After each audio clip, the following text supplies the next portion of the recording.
Dear students, आप सभी का एक बार फिर से स्वागत है आपके ही अपने चैनल एक्सपी क्लासेस में। मैं चेतन प्रताप आज आपके लिए लेकर आया हूं क्लास 9th की इंग्लिश के अंतर्गत बीहाइव बुक से पोयम जिसका नाम है विंड। हालांकि ये पोयम तमिल राइटर सुब्रमण्यम भारती ने लिखी है, लेकिन इसका जो इंग्लिश में ट्रांसलेशन किया है वो ए.के. रामानुजन ने किया है, जो एक कन्नड़ पोएट हैं। तो हालांकि पोयम ये एक बहुत अच्छा मैसेज देती है और बताती है कि वास्तव में है तो बहुत सिंपल पोयम, लेकिन इसमें मैसेज एक बड़ा है। और वो बड़ा मैसेज क्या है कि इसमें ये संदेश दिया गया है कि यदि हम कमज़ोर रहेंगे तो जो विपरीत परिस्थितियां होती हैं हमारे जीवन में वो हमें तोड़कर चली जाएंगी। तो इसलिए इसमें कवि ने बताया है विंड के थ्रू, इस पोयम के थ्रू बताया है कि कैसे हम अपने आप को मजबूत बनाकर कठिन परिस्थितियों से अपने आप की सुरक्षा कर सकते हैं, यहां तक कि उन्हें अपने अनुकूल करके उन्हें अपना मित्र भी बना सकते हैं। तो बहुत अच्छी पोयम है, पोयम को लास्ट तक देखिएगा। तो हालांकि जब हवा तेज चलती है, स्ट्रांगली चलती है, तो क्या होता है, अ लॉट ऑफ डिस्ट्रक्शन होता है, बहुत सारा विनाश होता है। लेकिन अब इस पोयम में बताया कि कैसे हम अपने आप को मजबूत बना के विपरीत परिस्थितियों का सामना कर सकते। बहुत अच्छी पोयम है, देखें। अच्छा, शुरू करते हैं। तो कभी पहले तो पोएट प्रार्थना करता है, हवा से कहता है विंड कम सॉफ्टली, कि हे पवन थोड़ा धीरे चलो, कम सॉफ्टली, धीरे धीरे आओ। यानी जो चलने की गति है वो अपनी स्लो करो, कम सॉफ्टली यानी धीरे आओ। Don't break the shutters of the window, कि विंडोज माने खिड़कियों की शटर्स को मत तोड़ो। Don't break, don't scatter the papers, और जो पेपर्स हैं उनको मत बिखराओ। यानी अब पेपर अगर बिखरे पड़े हैं और तेजी से हवा आएगी तो जाहिर सी बात बिखर जाएंगे। तो पहले कभी प्रार्थना करता है कि आप खिड़कियों की शटर्स को मत तोड़ो। Don't scatter the papers, papers को मत स्कैटर करो माने छितराओ, फैलाओ उनको। Don't throw down the books on the shelf, और सेल्फ माने होता है एक अलमारी। तो जो अलमारी में बुक्स वगैरह रखी हैं उनको आप थ्रो डाउन यानी नीचे मत गिराओ। देयर, और फिर कभी आगे कहता है हवा को संबोधित करते हुए, विंड को संबोधित करते हुए। अब विंड और एयर में थोड़ा सा अंतर है, एयर हल्की भी हो सकती है लेकिन विंड जो होती है वो तेजी से चलती है ना। तो कभी आगे कहता है देयर, वहां, लुक व्हाट यू डिड, कि वहां देखो ये सब इतना सारा फैला दिया है, विंडोज की शटर्स को तोड़ दिया, पेपर को स्कैटर कर दिया और सेल्फ पे जो बुक रखी थी उनको थ्रू डाउन कर दिया, नीचे फेंक दिया। तो कभी कहता है देखो देयर, वहां देखो, लुक व्हाट यू डिड, कि देखो तुमने क्या किया। You through them all down, तुमने सभी को नीचे गिरा दिया, यानी सभी को तुमने फैला दिया है। इसलिए विंड कम सॉफ्टली, बड़े धीरे से आओ। फिर आगे कभी कहते हैं you tore the pages of the books, और तुमने किताब के पेजेस को इतना तेज चल रही हो कि तुमने किताब के पेजेस को टोर कर दिया। टीयर माने होता है फाड़ना, यहां टोर माने फाड़ दिया। You brought rain again, bring माने लाना, ब्रॉट माने सेकेंड फॉर्म है। तो यू ब्रॉट रेन अगेन, तुम फिर से ऐसे चल रही हो कि बारिश आ गई, यानी फिर से बारिश होने लगी तुम्हारे तेज चलने के कारण। इसलिए सॉफ्ट चलो, यानी बड़े धीरे धीरे आओ, कम सॉफ्टली। फिर आगे कभी क्या कहते हैं, विंड से प्रार्थना करते हैं you are very clever at poking fun. अब वो उससे कह रहे हैं उसी प्रार्थना में, क्या कह रहे हैं कि यू आर वेरी क्लेवर, कि तुम बहुत चतुर हो, at poking fun at weaklings. अब किस चीज में चतुर हो, पोकिंग फन यानी मजाक बनाने में, किसका, एट वीकलिंग्स। वीकलिंग्स माने वे सारी चीजें जो कमजोर हैं। यानी सीधी सी बात, यहां मजाक उड़ाने से अर्थ है कि हवा जब तेज चलेगी तो जो चीजें कमजोर होंगी वे टूट फूट जाएंगी।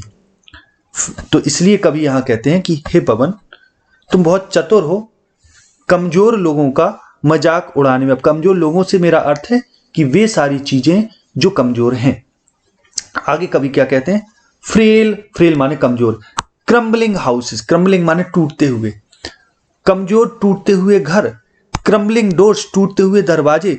क्रम्बलिंग राफ्टर्स, राफ्टर्स का मतलब होता है बल्लियां, जैसे मकान वगैरह छबा होता है तो उसको सहारा देने के लिए बांस की बल्लियां लगाई जाती हैं छप्पर में। तो क्रम्बलिंग राफ्टर्स, टूटती हुई बल्लियां। क्रम्बलिंग वुड, टूटती हुई लकड़ी या जंगल, यानी जो भी कमजोर है वो चीज, है ना। आगे क्रम्बलिंग बॉडीज। अब क्रम्बलिंग बॉडीज से अर्थ इधर वैसे तो शरीर होता है बॉडी का मतलब, लेकिन यहां बॉडीज से मतलब वे सारी चीजें जो ढांचागत हैं, जो अपने आप में एक ढांचे के रूप में है। तो क्रम्बलिंग बॉडीज, क्रम्बलिंग लाइफ्स, टूटता हुआ जीवन। अब जब सारा विनाश कर दोगी तो टूटता हुआ जीवन तो रहेगा ही रहेगा, है ना। क्रम्बलिंग हार्ट्स, टूटते हुए हृदय, यानी जो भी चीजें कमजोर है उनके लिए यहां कहा गया है द विंड गॉड बिनोस। बिनो माने होता है रास को ओसाना। एक टाइप से क्या होता है कि जब तेज हवा चलती है अनाज वगैरह से भूसा अलग हो जाता है ना, ठीक उसी प्रकार से यहां कहा गया है। कभी कहता है कि जो विंड गॉड है यानी जो पवन देव हैं, जो हवा के देवता हैं, वो क्या करते हैं, विनोस कर देते हैं, कमजोर चीजों को उड़ा ले जाते हैं। एंड क्रशेस देम ऑल, और उन सबको क्रश कर देते हैं माने कुचल देते हैं। तो इस टाइप से इतना तो कह दिया। अब आगे कवि क्या कहते हैं समझे। He won't do what you tell him. अब कभी यहां अपन को संदेश देते हैं कि आप उनसे प्रार्थना कर रहे हो तो प्रार्थना मत करो। वो ही वॉन्ट डू, वह वो नहीं करेंगे व्हाट यू टेल हिम, जो आप उनसे कहने को करने को कहोगे, यानी ये पवन देव के लिए कहा गया है। सो इसलिए कभी अब सलाह देता है, क्या कहता है, सो कम, सो इसलिए आओ, लेट्स बिल्ड स्ट्रॉन्ग होम्स, यानी जो जो चीजें कमजोर थी जैसे घर हो गया, दरवाजे हो गए, राफ्टर्स हो गया, वुड हो गया, बॉडीज हो गया, लाइफ्स हो गया, हर्ट्स हो गए, जो जो चीजें कमजोर थी उन सबको अब स्ट्रॉन्ग बनाने की कवि बात कर रहा है। क्या कह रहा है, सो इसलिए कम आओ, लेट्स बिल्ड, चलो बनाए, स्ट्रॉन्ग होम्स, मजबूत घर, let's joint the doors firmly, और जो दरवाजे हैं उनको अच्छे से ज्वाइंट करें, लगाएं या जोड़ें फर्मली, दृढ़ता पूर्वक। Practice to firm the body, और बॉडी को फर्म यानी दृढ़ यानी मजबूत बनाने की प्रैक्टिस करें। Make the heart steadfast, और हृदय को भी स्टीड फास्ट करें, स्थिर बनाए, निश्चिंत बनाए। ठीक है, स्टीड फास्ट माने स्थिर करना। डू दिस, अब कभी कहते हैं डू दिस, ये करो, and the wind will be friend with us. अब यहां एक बहुत बड़ी बात की, यदि हम इन सारी चीजों को, जो चीजें कमजोर हैं हमारे आसपास, हमारे जीवन में या हम खुद, अगर ये सारी चीजें मजबूत कर दी जाएं तो फिर विंड जैसी कोई भी आफत हो, मुसीबत हो, वो कुछ भी नहीं कर सकती, बल्कि फिर वो क्या हो जाएगी, फ्रेंड बन जाएगी, है ना। डू दिस, तो कभी कहता है ये कीजिए, and the wind will be friend with us, और हवा फिर हमारे साथ मित्र हो जाएगी, यानी हमारे साथ मित्रता का व्यवहार करेगी, या ये कहेंगे हमारी वो मित्र बन जाएगी। द विंड, अब कभी आगे कहता है the wind blows out, blow out माने होता है बुझाना, बीक फायर्स। अब बीक फायर तो मतलब होता है आग, लेकिन यहाँ फायर सब फायर्स में एस लगा है, इसका मतलब आग की छोटी छोटी लपटें समझ सकते हैं, या आग की छोटी छोटी चिंगारियां, यानी अगर छोटी छोटी आग लगी है कहीं थोड़ी थोड़ी मात्रा में, तो हवा क्या करती है, अगर हवा चलती तो बुझ जाती है ना। The wind blows out weak fires, he makes strong fires roar, लेकिन जब स्ट्रॉन्ग फायर्स होती हैं यानी आग बहुत बड़ी मात्रा में लगी होती है, तो वही हवा उसको रोर करती है, उसको दहाड़ने पर मजबूर करती है, यानी वही हवा फिर क्या करती है, उसको क्या करती है, क्या मेक करती है, उसको रोर करती है।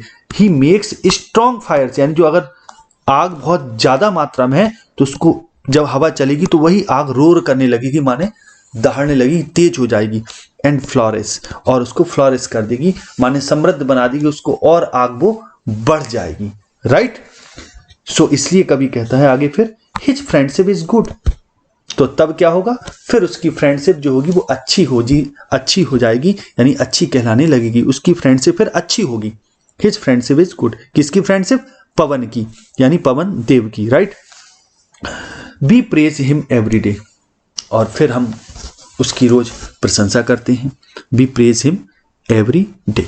तो इस तरीके से ये जो पोयम है वो इस बात का मैसेज देती है कि यदि हम कमजोर रहेंगे तो छोटी मोटी आफत भी या छोटी छोटी मुसीबतें भी हमें गिराकर चली जाएंगी। इसलिए हमें कमजोर नहीं होना है, बल्कि स्ट्रांग बनना है, ताकि हम मुसीबतों को झेल सकें, बल्कि उन्हें हरा सकें। ठीक है, तो आज की ये जो पोयम है वो यहीं तक है। आगे अगले किसी चैप्टर में मिलते हैं, तब तक के लिए नमस्कार, जय हिंद, जय भारत।